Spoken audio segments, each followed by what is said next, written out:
Bonjour tout le monde, merci beaucoup d'être venus aussi nombreux et nombreuses. Je ne m'attendais pas à ça en m'inscrivant à cet atelier, vraiment merci.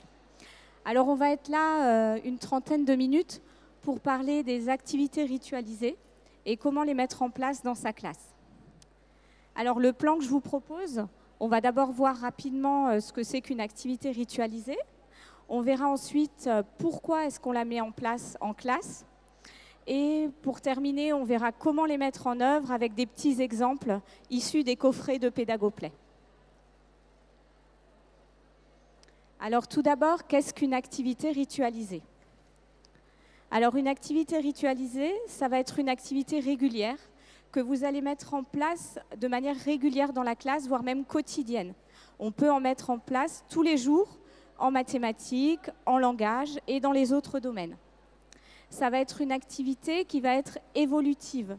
Pourquoi évolutive? Parce que tout simplement, vous n'allez pas faire la même chose en période 1 qu'en période 2, en période 3. C'est des activités que l'on va faire évoluer dans l'année. Elles vont toucher les différents domaines d'apprentissage. Vous allez avoir des activités ritualisées de mathématiques, de langage, artistique. Vous pouvez aussi en avoir dans le domaine Explorer le monde. Et c'est surtout des activités qui vont avoir un objectif défini. On va les choisir justement pour leur objectif. Voilà. Alors maintenant, pourquoi les mettre en œuvre dans nos classes? Alors, si on reprend d'une manière générale le processus d'apprentissage, quand vous allez vouloir transmettre une nouvelle connaissance aux élèves, on va leur transmettre une information. Cette information, elle va passer par ce que l'on appelle la mémoire sensorielle. La mémoire sensorielle, ça va être une mémoire qui est vraiment très courte. Donc là, si on arrive à capter l'attention des élèves, on va pouvoir entrer dans le processus d'apprentissage. Une fois que cette information arrive et que vous avez capté l'attention des élèves, elle va en fait arriver dans ce qu'on appelle la mémoire de travail. Cette mémoire de travail, c'est aussi une mémoire à court terme.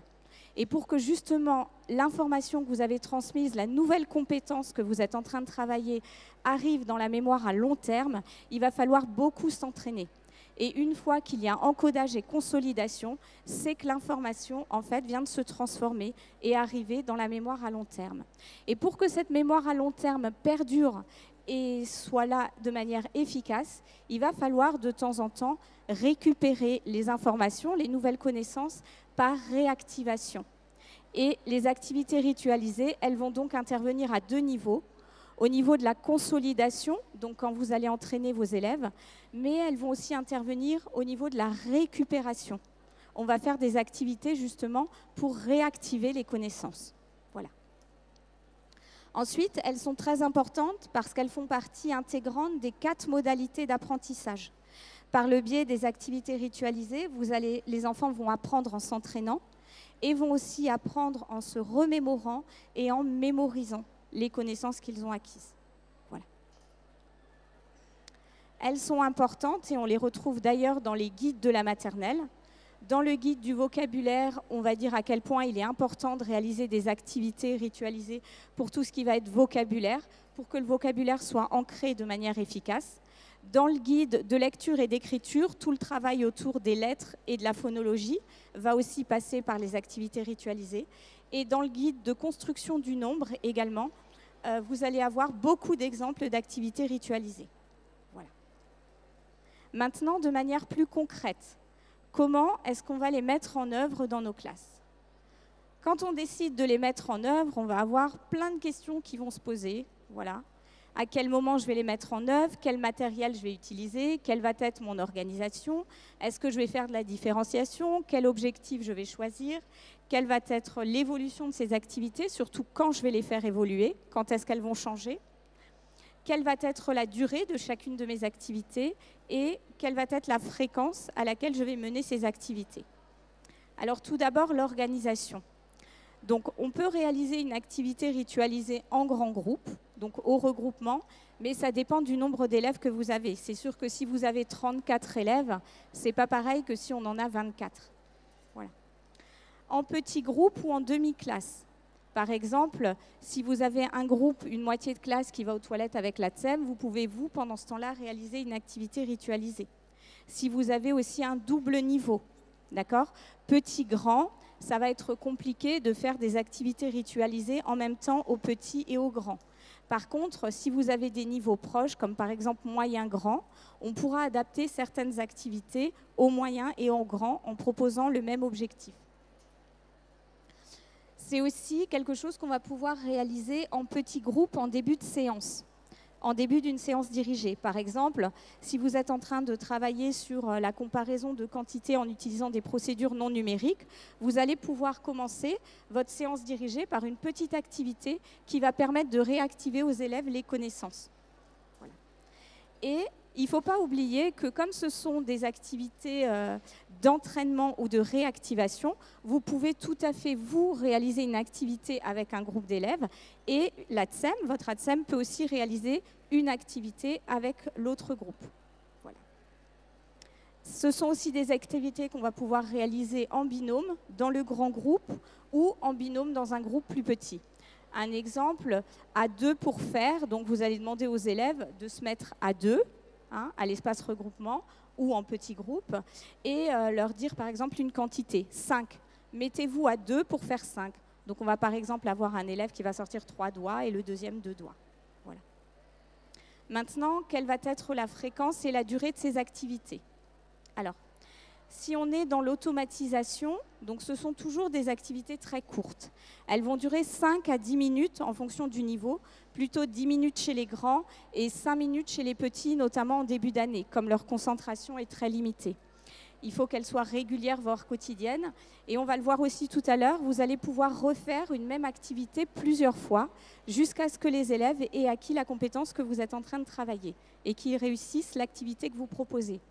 Si on est dans le cadre de la réactivation, donc les activités sont toujours courtes, mais elles vont être reprises plus tard dans l'année.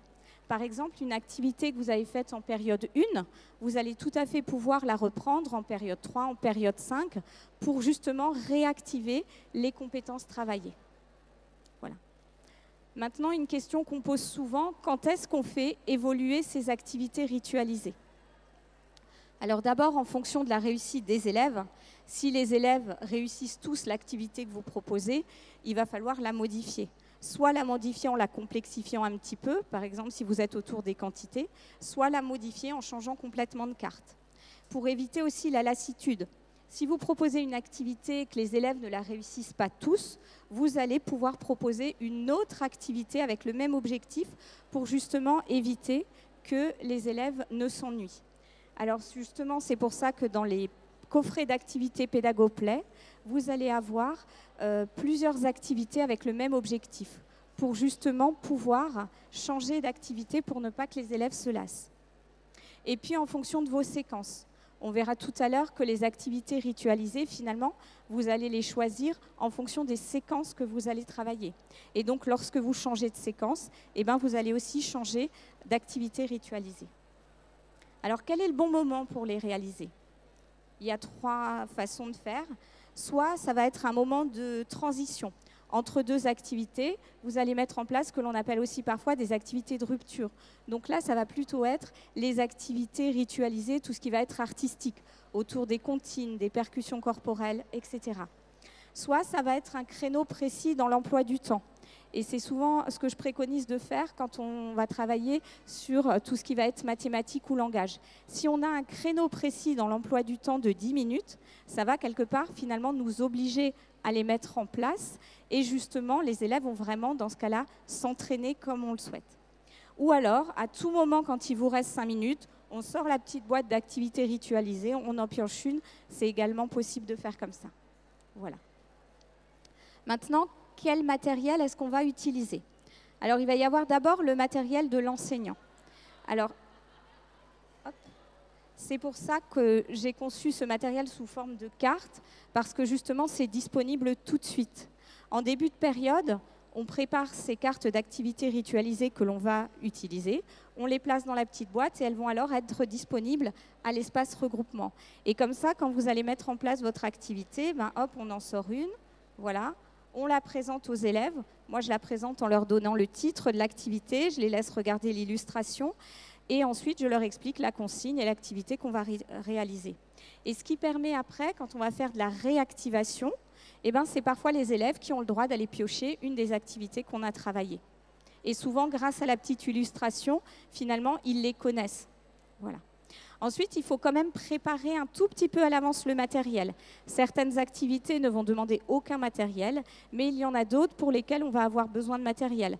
Par exemple, des solides. En tout cas, c'est toujours du matériel que vous avez en classe. Il n'y a rien d'exceptionnel à fabriquer. On va vraiment partir de choses que vous avez en classe.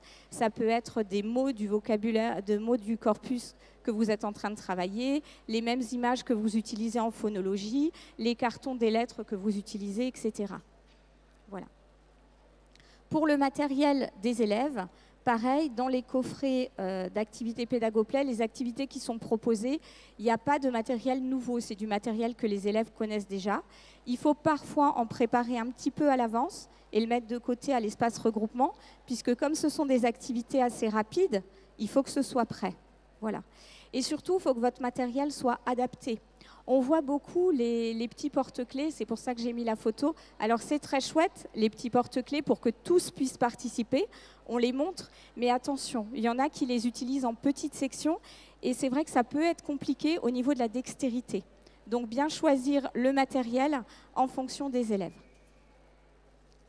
Ensuite, au niveau du choix de l'objectif. Alors voilà, chaque activité va avoir un objectif précis. Et les activités vont devoir être intégrées aux séquences que vous travaillez en classe. Voilà. Donc c'est à planifier finalement en fonction de votre programmation. Dans les coffrets d'activités Pédagoplay, vous allez retrouver des exemples de programmation. C'est à titre d'idée, mais vous pouvez tout à fait les adapter à vos programmations personnelles. Alors, un petit exemple dans une séquence. Vous voyez qu'en vert, ce sont les activités ritualisées. Donc, on peut les intercaler à n'importe quel moment, finalement, de la séquence. Voilà. C'est pour ça que dans les coffrets, vous allez avoir plusieurs activités avec un même objectif. Voilà. Au niveau de la différenciation, on va aussi pouvoir différencier quand on fait des activités ritualisées. Au niveau des outils, tout à l'heure, on parlait des petits porte-clés. On peut imaginer pour les petits plutôt des petites pancartes. Au niveau de la consigne que vous allez donner, vous allez être plus ou moins explicite avec certains élèves. Au niveau du contenu, par exemple, si vous êtes sur les quantités, vous allez donner des quantités plus importantes aux élèves qui en ont les compétences et en adaptant à ceux qui sont plus fragiles en leur donnant des quantités inférieures. Au niveau de votre étayage, par exemple, si vous êtes dans une activité ritualisée de phonologie, vous allez pouvoir insister, je dis n'importe quoi, si vous travaillez sur un des phonèmes, insister le phonème au moment où vous allez le prononcer pour que les élèves l'entendent. Au niveau du choix du groupe, si vous travaillez en petits groupes, est-ce que vous allez plutôt choisir un groupe hétérogène ou plutôt un groupe homogène? Souvent, c'est quand même plus facile en activité ritualisée de travailler en groupe homogène, puisque ce sont des activités assez courtes, donc pour pouvoir proposer quelque chose qui soit adapté à chacun. Et voilà, donc sur toutes les cartes d'activités ritualisées de Pédagoplay, vous allez trouver un élément de différenciation au niveau de la petite ampoule. J'ai résumé en une diapo les points de vigilance. Voilà, quand on fait des activités ritualisées en classe, faire attention à la consigne qu'on donne. Comme ce sont des activités courtes, il faut que la consigne soit tout de suite claire. Faire attention aux prérequis, mais normalement, si vous avez choisi votre activité en fonction de l'objectif, il n'y a aucun souci. Faire attention aussi justement à ce que tous les élèves participent pour capter l'attention des élèves et au matériel, on en a parlé tout à l'heure. Maintenant, quelques exemples par domaine. Donc, dans le domaine langagier, vous allez avoir différents types d'activités. Les activités de vocabulaire qui vont justement permettre, par la régularité et la fréquence, de faire en sorte que la mémorisation du vocabulaire soit efficace. Dans l'éveil à la conscience phonologique, à force de manipuler, les élèves vont automatiser finalement cette manipulation des composants de la langue. Et tout le travail autour des lettres, ça va aussi permettre aux élèves de connaître le nom, le son de la lettre. Voilà. Et la forme aussi des lettres qui sera aussi travaillée. Alors maintenant, des petits exemples. Une activité très simple qu'on peut faire donc à partir de la petite section. on place des mots-images, soit sur le sol, soit sur le tableau. On cache une des activités, et un des mots, pardon, et les élèves vont devoir identifier, nommer le mot caché. Donc là, la différenciation, ça va être soit d'ajouter des mots, soit de choisir le mot que vous allez retourner en fonction des élèves. Et on demande aux élèves finalement de se cacher rapidement les yeux le temps que vous tournez l'image. Pour complexifier la tâche, on peut aussi, au moment où on retourne une image, mélanger les mots, parce que certains vont mémoriser en fait la place des mots.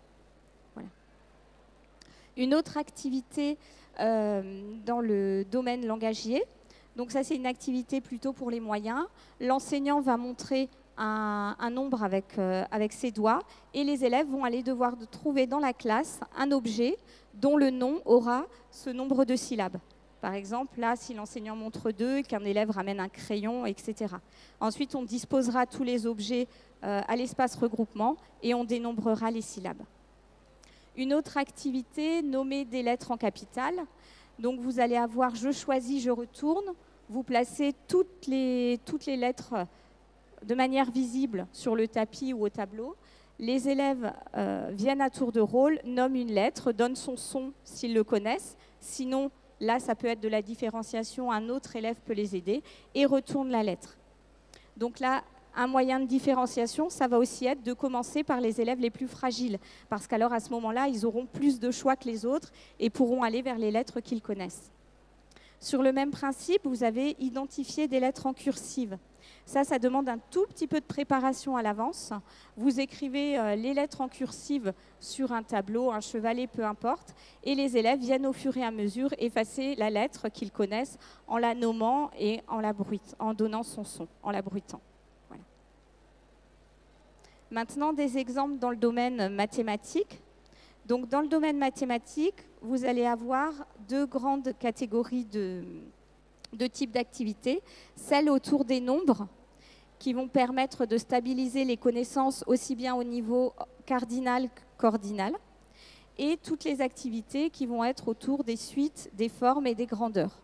On peut aussi travailler ce type d'activité en activité ritualisée. Justement, un exemple, voilà, on débute un algorithme et vous avez une caisse à disposition avec justement là des cercles et des triangles et les élèves viennent à tour de rôle pour compléter l'algorithme. Voilà. Et ensuite, on regarde ensemble si l'algorithme est correct. On peut aussi travailler la résolution de problèmes avec des activités ritualisées. Donc là, par exemple, résoudre un problème de retrait. Donc c'est le jeu des pommes. Donc vous avez 5 pommes, l'écureuil mange 3 pommes, combien reste-t-il de pommes? Et donc là, les élèves peuvent tous montrer la réponse finalement avec les doigts, et donc ils sont tous actifs parce qu'ils participent tous. Voilà. Un autre exemple d'activité, quel est le solide? Donc identifier un solide à partir de sa description, le solide auquel je pense, et l'enseignant donne les caractéristiques d'un solide que les élèves doivent identifier. Donc, les plus performants pourront vous donner le nom du solide et les plus fragiles le montrer peut-être avec le doigt s'ils l'ont identifié. Une activité en petite section sur la comparaison de collections en utilisant des procédures non numériques. Donc, on place des collections dans 2 cerceaux et vous demandez aux élèves où est-ce qu'il y en a le plus. Voilà. Et vous changez et vous interrogez les différents élèves. Autre activité avec le tambour. Donc, vous allez taper un certain nombre de fois sur le tambour et chaque élève va vous donner, en fait, vous allez le faire pour chacun des élèves qui va vous donner le nombre de sons qu'il a entendus. Et là, vous allez pouvoir différencier en adaptant la quantité aux différents élèves que vous allez interroger. Maintenant, quelques exemples dans le domaine artistique. Donc, dans le domaine artistique, on va pouvoir travailler 3 types d'activités. Les activités musicales qui vont développer l'écoute et la mémoire auditive.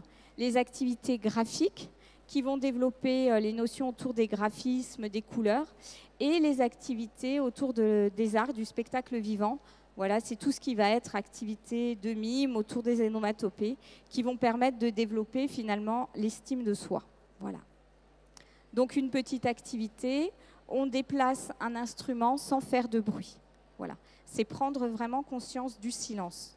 Donc là, pareil, la différenciation serait en fait de varier l'instrument que l'on va faire passer. Une autre activité possible, donc là c'est par binôme. L'enseignant trace un graphisme au tableau et le nomme. Et les élèves, en fait, il y en a un qui va le tracer 5 fois sur le dos de son copain. Et ensuite, on change les rôles. Celui qui a tracé, maintenant, a le droit, en fait, d'avoir son copain qui lui trace un graphisme dans le dos. Ils aiment bien, en plus, ça fait des petits massages. Voilà. Donc là, la différenciation, on va pouvoir choisir les graphismes en fonction du groupe d'élèves qu'on a. Une activité également assez simple, avec des cartons de couleurs. Donc, on montre les couleurs, on les nomme avec les élèves et on va retourner un ou plusieurs cartons de couleurs. Et les élèves devront identifier la couleur manquante. Donc là, on peut le faire avec différentes couleurs, en augmentant le nombre de cartons. Voilà. Une autre activité, donc là, c'est plutôt les arts du spectacle vivant, où on va proposer aux élèves une comptine ou une chanson connue et ils vont choisir une émotion. Et ils vont devoir en fait réciter la comptine qu'ils auront choisie en l'interprétant avec l'émotion choisie. Par exemple, je dis n'importe quoi, la comptine pour se dire bonjour le matin, eh ben, on va l'interpréter avec l'émotion de la tristesse ou de la joie ou de la peur ou de la colère. Voilà. Alors maintenant, toutes les cartes des activités ritualisées sont conçues de cette façon. Voilà. Vous allez avoir toujours en haut le numéro et la couleur en fonction du type d'activité, le titre de l'activité, l'organisation conseillée, l'objectif, le descriptif et la différenciation. Voilà. Maintenant, dans un domaine qui n'en est pas vraiment un, la relaxation, mais qui est quand même très important à réaliser en classe. Alors pourquoi ? Justement, eh bien, pour permettre aux élèves de se recentrer, de se calmer. Ce sont vraiment des activités qui vont permettre aux élèves soit de s'apaiser quand ils sont vraiment très agités, soit ce sont des activités qui vont permettre aux élèves d'être disponibles avant un apprentissage qui va leur demander beaucoup de concentration. Par exemple, avant une nouvelle notion mathématique que vous allez travailler, ou avant une activité de phonologie, où ils vont avoir besoin d'être concentrés, on peut faire 3 à 5 minutes d'activité de relaxation. Alors comment ? En créant un cadre apaisant. Par exemple, on peut chuchoter, on peut mettre une musique douce pendant qu'on fait de la relaxation. Ça peut être en petit ou en grand groupe. Et quand ? Donc, on vient de le dire, donc c'est avant une activité qui a été, qui les a vraiment excités, ou avant un temps où ils vont avoir besoin d'être concentrés. Vous allez en avoir de 4 types, pardon. Voilà. Donc, vous avez tout ce qui est activité de respiration. Donc là, ces activités-là vont permettre aux élèves de se concentrer de manière consciente sur leur respiration.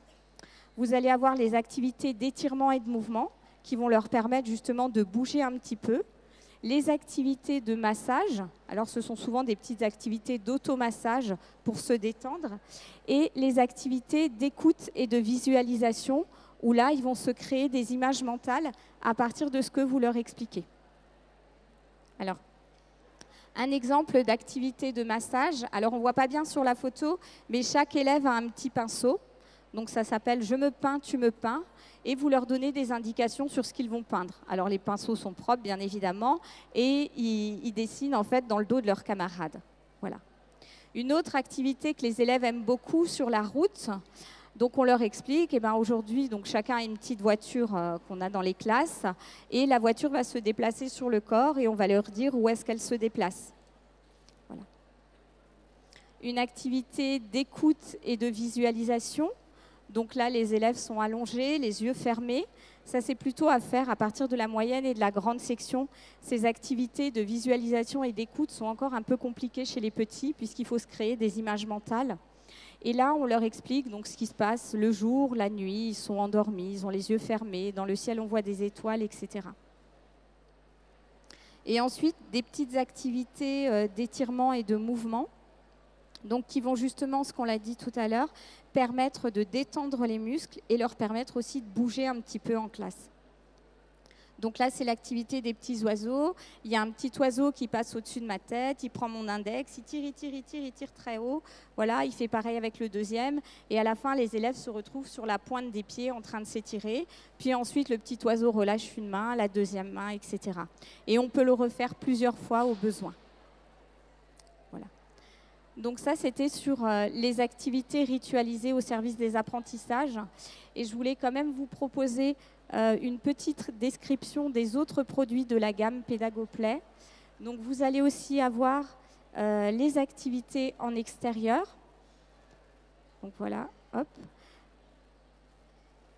Alors pourquoi les mettre en place? Parce que ça va être des situations motivantes pour les élèves. Ils vont avoir envie d'être à l'extérieur et de faire des activités. On peut les faire en petit ou en grand groupe. Voilà. Et on peut les faire en toute saison à condition d'être bien équipés. Dans le coffret de PédagoPlay, vous allez retrouver des activités dans les 5 domaines d'apprentissage et ça va concerner les 3 niveaux. Vous allez avoir des activités pour les petits, pour les moyens et pour les grands. Et vous allez surtout avoir au début dans les paquets de cartes, une petite intro avec des conseils pour s'organiser quand on veut mettre en place des activités en extérieur. Et une dernière petite présentation sur les activités d'échauffement et de retour au calme. Donc c'est vrai que souvent on a tendance dans nos classes à varier finalement le corps de la séance, mais les activités d'échauffement et de retour au calme, on fait parfois souvent les mêmes. Donc c'est pour ça que ce produit a été conçu. Vous allez y retrouver 2 types d'échauffement. Les activités avec déplacement, quand vous avez de l'espace dans la salle de motricité, et les activités avec mouvement statique, quand vous avez parfois déjà dans la salle de motricité un parcours ou des ateliers qui sont mis en place. Et ces activités avec mouvement statique, vous allez aussi pouvoir les mettre en place en classe quand les enfants ont besoin de bouger, parce qu'elles nécessitent vraiment peu d'espace. Et vous allez aussi retrouver dans les activités d'échauffement et de retour au calme, donc les activités de retour au calme, des activités de détente, de massage, d'étirement et de respiration qui vont nécessiter plus d'espace que celles de relaxation qu'on a vues tout à l'heure. Voilà.